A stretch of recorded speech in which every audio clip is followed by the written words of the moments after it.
아, 그리고 아. 아, 그리고 아. 안녕하십니까? 통증 사냥하는 원장 통사장입니다. 요즘에 이제 날씨가 추워지면서 턱이 아파요. 턱에서 소리가 나요. 이런 분들이 병원을 자주 찾고 계십니다. 그래서 오늘은 턱관절 자가진단법 베스트 5에 대해서 알려드리도록 하겠습니다. 가기 전에 구독과 좋아요 한 번씩 눌러주시면 대단히 감사하겠습니다.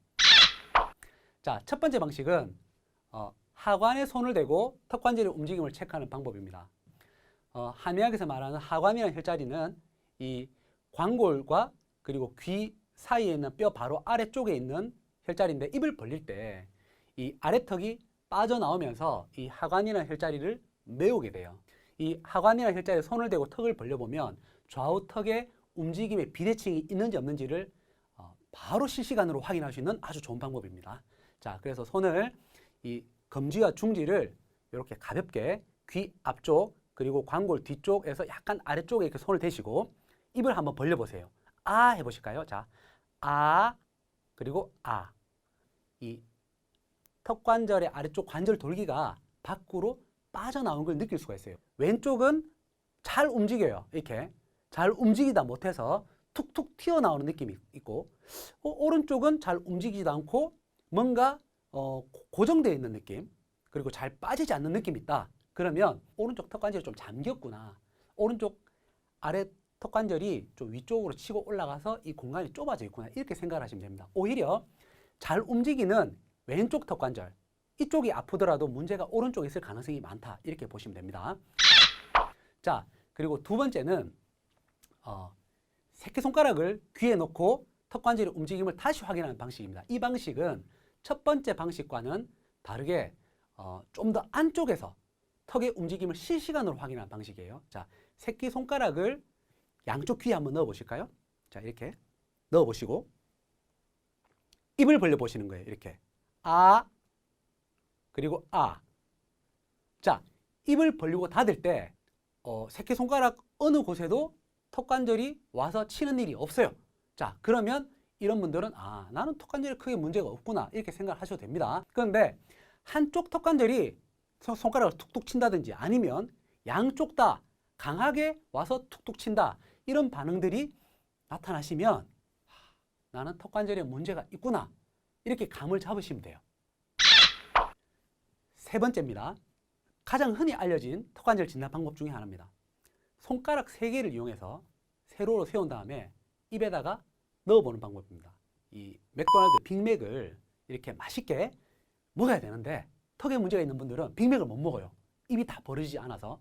이 손가락 3개가 입에 세로 세웠을 때 이렇게 가볍게 들어가야 됩니다. 힘들지 않고 가볍게, 이렇게 가볍게 잘 들어가시는 분들은 턱이 정상적으로 잘 움직이는구나 이렇게 이해를 하시면 되고, 턱관절이 나는 좀 그렇게 나쁘지 않구나 이렇게 생각을 하시면 됩니다. 그런데 턱관절에 문제가 있다. 그렇게 되면 입이 벌어지는데 한계가 있는 분들이 많고, 그렇게 되면 손가락 2개를 넣었을 때는 잘 들어가는데 3개는 좀 힘든 분들이 많아요.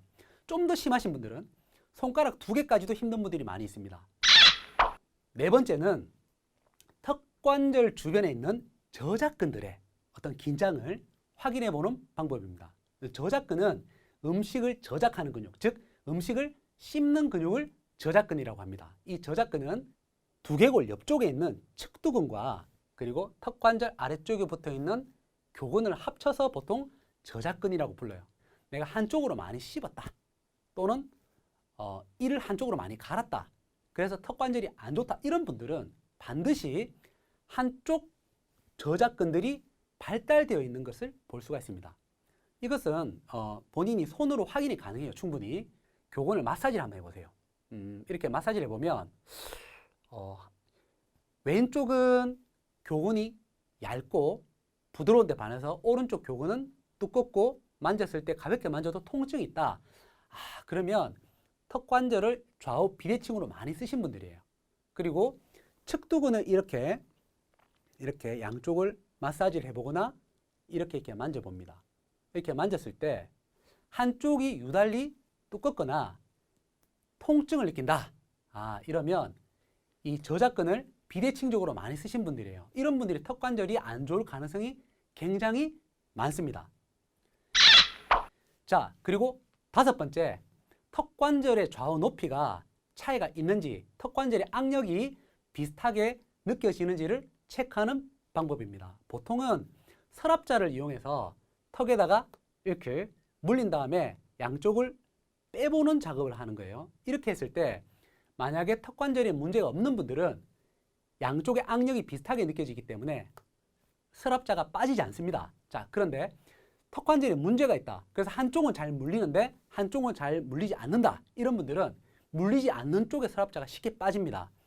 자, 근데 시중에서 뭐 서랍자, 뭐 아이스크림 스틱 같은 거 말하는 겁니다. 그리고 구하기 쉽지 않기 때문에 그냥 주변에서 흔하게 구할 수 있는 것은 A4 용지를 이렇게 접으세요. 접는데 요령은 A4 용지를 가로 1cm, 세로 5cm 정도로 잘라서 이렇게 잘라서 40장을 겹치세요. 40장 정도를 겹치게 되면 두께가 2mm 정도가 됩니다. 턱관절의 프리웨이 스페이스는 아래턱과 위턱 사이의 공간을 말하는데요. 이 프리웨이 스페이스는 보통 2mm 정도입니다. 그래서 2mm 정도의 턱관절 공간을 완벽하게 확보를 해보는 겁니다. 그래서 이 서랍자라고 칠게요. 한 양쪽 다 물어보겠습니다. 이렇게 물고 이렇게 빼보는 겁니다. 뺐을 때 만약에 이렇게 한쪽이 잘 빠진다. 이러면 나는 양쪽 턱관절에 이 악력이 서로 다르고 턱이 틀어져 있거나 턱에 문제가 있을 가능성이 매우 높습니다. 턱관절 문제가 있을 때 5가지 베스트 진단법에 대해서 알아봤는데요. 만약에 1번부터 5번까지 중에 한 개 정도 문제가 있다. 뭐 그렇게 턱관절 문제가 뭐 그렇게 심하지 않을 수도 있습니다. 그런데 나는 이 5가지 진단 중에 한 2-3개가 걸린다. 또는 3개에서 4개 정도가 걸린다. 이런 분들은 턱관절이 문제가 반드시 있고 좀 진행이 오래됐을 가능성이 높기 때문에 반드시 턱관절을 전문으로 하는 치과나 한의원에 가서 진단을 받아보시기를 꼭 권유를 드리겠습니다. 자, 추운 날씨에 건강 유의하시고 이상 통사장이었습니다.